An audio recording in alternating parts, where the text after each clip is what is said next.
আসসালামু আলাইকুম। আমাদের যে ময়না শালিক বা টিক্কা ময়না যেটাকে বলা হয়, এটা আপনারা দেখেছেন এর আগে।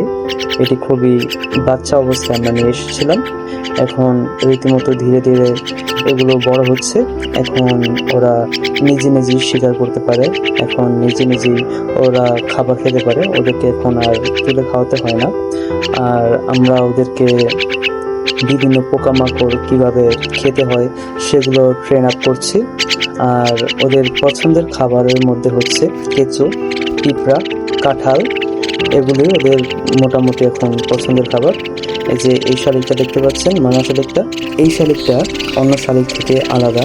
ও আত্মনির্ভরশীল, মানে নিজের খাবার নিজেই সংগ্রহ করতে পছন্দ করে। কিন্তু আমার হাতের যে শালিকটা রয়েছে ওটা সম্পূর্ণটাই আমার উপর নির্ভরশীল, মানে নিজের শিকার নিজে করতে আগ্রহী না।